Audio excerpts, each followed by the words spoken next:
ഇപ്പൊ ഉണ്ടല്ലോ ഒരു വൈറൽ പനി. ഈ പനി കേളപ്പാട്ടന്നെ വന്ന് ഞാൻ അങ്ങനെ തന്നെ എടുത്ത് ആശുപത്രിയിൽ കൊണ്ടുപോയി മെഡിക്കൽ ഷാപ്പിൽ നിന്ന് ചെറിയോളൊരു ചോന്ന നിറത്തിലുള്ള ഗുളിക തന്ന് പുരയിലെത്തിയ പാടിന് ഞാൻ കേളപ്പാട്ടനോട് കേളപ്പാട്ടങ്ങൾ ചോറും തിന്ന എന്നിട്ട് ഈ ചോന്ന നിറത്തിലുള്ള ഗുളികയും കുടിച്ചോന്നും പറഞ്ഞ് ഞാനങ്ങ് കഞ്ഞി കുടിക്കാൻ അടുക്കളയിൽ പോയി. പോണിങ്ങനെ ബെല്ലടിന്ന് കെട്ടിച്ചെന്ന് നോക്കുമ്പോൾ മെഡിക്കൽ ഷാപ്പിലെ പെണ്ണ അവൾക്ക് ഞാൻ ചോദിച്ചു എന്തേനും മളെ അത് കേളപ്പാട്ടിന് ഒരു ചോന്ന നിറത്തിലുള്ള ഗുളിക കൊടുത്തിട്ടില്ല, അത് കുടിക്കറേ ഗുളിക മാറിപ്പോയടാ. ഇത് പറയാൻ വേണ്ടിയിട്ട് ഞാൻ ഓടി കേളപ്പാട്ടിൻ്റെ അടുത്ത് വന്ന് നോക്കുമ്പോ എന്തെന്നാ മൂപ്പർ ആദ്യം ആ ഗുളിക കുടിച്ച പിന്നെ ആ ചോറുന്ന കാലക്കേട് നോക്കണേ മക്കൾ.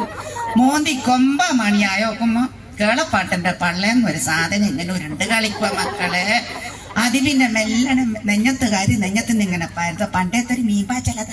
ഇത് കാലുമ്മക്കൂടിയും കൈമക്കൂടിയും എല്ലാം ഇങ്ങനെ ഓടിക്കളിക്കുക.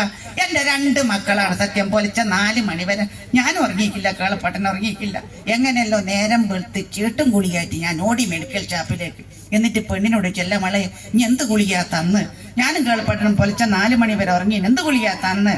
പണ്ടോള് പറഞ്ഞു ഈ ഞാനും എടുത്ത് ഇതുങ്ങൾ പ്രശ്നം ഉണ്ടാക്കരുത്, ഇത് പെണ്ണുങ്ങൾക്കുള്ള ഗർഭപാത്ര സംബന്ധമായ ഒരസുഖത്തിനുള്ള ഗുളിക കൊടുത്ത് പിന്നെ ഗുളികനെ കുറ്റം പറഞ്ഞിട്ട് കാര്യമുണ്ടോ? പാവം ഗുളിക ആടാ.